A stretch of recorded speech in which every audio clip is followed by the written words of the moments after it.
Welcome to master TV. నిన్న మనకు తెలుసు ఎందరో ఇండియా వైడ్గా వరల్డ్ వైడ్గా ఎదురు చూస్తున్నటువంటి సినిమా కల్కి సంబంధించి నిన్న ప్రీ రిలీజ్ ఈవెంట్ జరిగింది. ఆ కల్కి సినిమా ఎలా ఉండబోతుంది అని భారీ అంచనాలతోటి జనాలందరూ ఎదురు చూస్తున్నారు. ఈ క్రమంలో ఈ సినిమా సంబంధించిన అప్డేట్స్ చెప్పడానికి మన స్టూడియోకి వచ్చారు దాసరి విజ్ఞాన్ గారు. విజ్ఞాన్ గారితో మాట్లాడి కల్కి సంబంధించి మరిన్ని వివరాలు తెలుసుకునే ప్రయత్నం చేద్దాం. హాయ్ అండి. నమస్తే అండి. ఏంటండి యాక్చువల్గా ఈ కల్కి సంబంధించి నిన్న ఈవెంట్ జరిగింది. దాంట్లో బుజ్జిగాడు అని చెప్పేసి అంటున్నారు కదా. సో ఏంటి అసలు యాక్చువల్గా దాని నుంచి?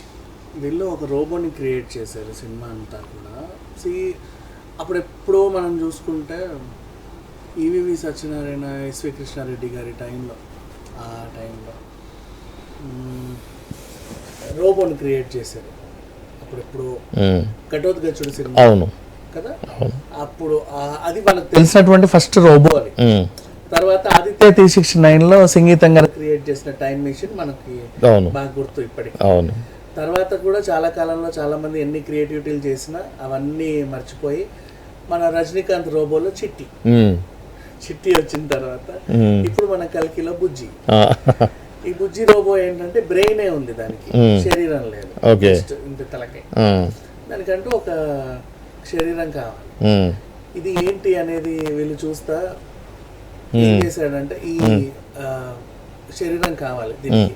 సో ఇది ఏంటి అని చూసేసరికి ఒక మంచి కార్ టైప్ ఒక వెహికల్ ని రెడీ చేసి తీసుకొచ్చాడు. అది ప్రభాస్ రివీల్ చేసే టైంలోనే కట్ చేస్తాడు. మేము ఇది 20 సెకండ్ రివీల్ చేయాలనుకుంటున్నామండి అని చెప్పి ఆ 20 సెకండ్ రానే వచ్చింది. రామోజీ ఫిలిం సిటీ వేదికగా మంచి టెరిటరీ ప్లాన్ చేసుకొని జనాలందరూ వెళ్ళారు హ్యాపీగా. అక్కడ నిన్న గ్రాండ్గా ఒక ఈవెంట్ క్రియేట్ చేశారు. జస్ట్ బుజ్జి ఇంట్రొడక్షన్ అంతే. అది ఇది మనకి ఇంకా ప్రీ రిలీజ్ ఈవెంట్ అవుతుంది. ఇది కేవలం ఆ బుజ్జి శరీరాన్ని మనకు పరిచయం చేయడమే.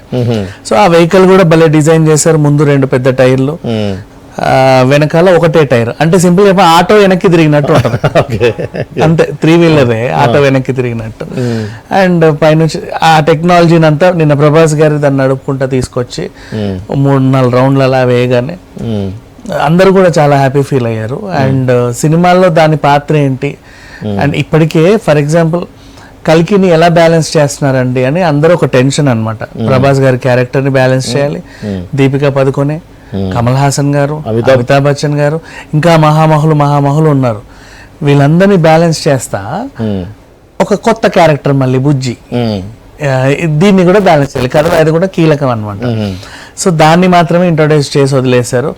నా కార్యక్రమానికి అశ్విని దత్ గారు, స్వప్న గారు, అశ్విన్ వీళ్ళందరూ వచ్చారు. అండ్ ప్రభాస్ వాళ్ళ పిన్నమ్మ కూడా వచ్చింది, పెద్దమ్మ కూడా వచ్చింది. ఆవిడ కూడా చక్కగా వీడియో తీస్తా హ్యాపీ ఫీల్ అయ్యారు.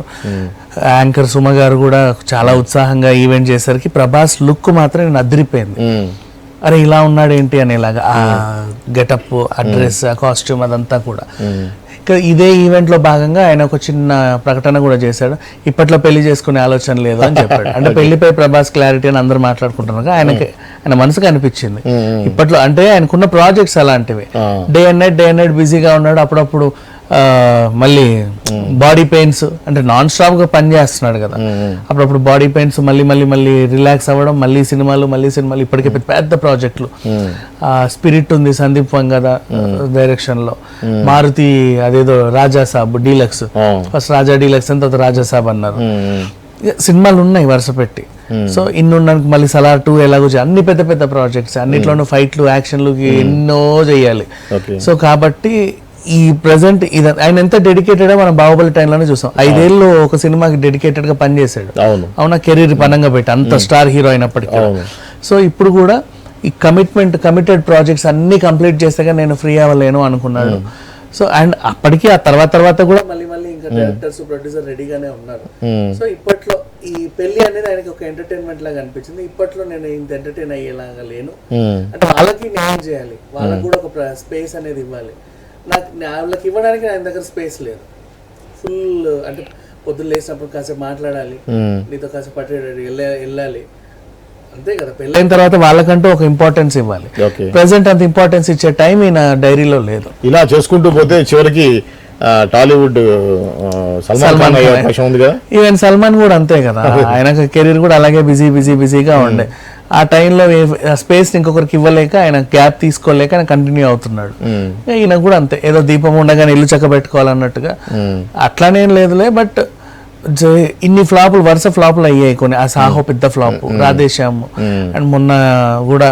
సో ఇట్లా సినిమాలు వరుస పెట్టి ఫ్లాప్, ఆదిపురుష్ అయితే ఇంకా దారుణం అయ్యేసరికి మళ్ళీ ప్రభాస్ కెరీర్ ని ఆయన ఒక బాహుబలి రేంజ్ లో, ఛత్రపతి రేంజ్ లో నిలబెట్టుకోవాల్సిన బాధ్యత ఆయన దగ్గర ఉంది.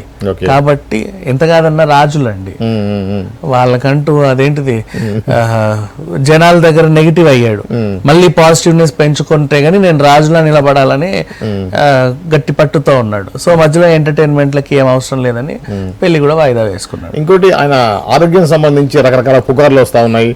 ఆదిపురుష్ ప్రీ రిలీజ్ లో కూడా ఏదో పట్టి నడిచాడు, అసలు ఆయనకి ఏదో ఇష్యూ ఉంది అని చెప్పి అంటారు. దీని గురించి మీకు అవి అందరికీ ఉంటాయి. అంటే రోజు ఫైట్లు చేయడం, రోజు రోపులు ఎక్కడం, మనుషులు ఎలా ఉంటారండి? ఆయన కూడా మనిషే కదా, రోబో కాదు కదా.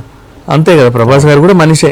డైలీ రోపులు ఎక్కాలి, అటు ఎక్కడెక్కడికి వెళ్ళేది, అటు దునికి ఇటు దునికి, గ్రీన్ మ్యాట్లు, ఆ సీజీ వర్క్లు ఎన్నో చేయాలి. అది ఒక రోజు 2 రోజులు అంటే అనుకోవచ్చు, రోజుకి ఎన్నెన్నెన్నో చేయాలి. ఆయన ఎంచుకున్న సినిమాలన్నీ అలా ఉన్నాయి. మరి ఏ మనిషికైనా కొంచెం జాయింట్స్ లో కానీ ఎక్కడైనా సరే బ్యాక్ పెయిన్ కానీ రావడం సర్వసాధారణం. అంతే, అంతమించి ఇంకేం. ఇది అండి ప్రభాస్ సంబంధించిన లేటెస్ట్ మూవీ కల్కి సంబంధించిన అప్డేట్స్. మరిన్ని వివరాలతోటి మరో అంశంతో మళ్ళీ కలుస్తాను.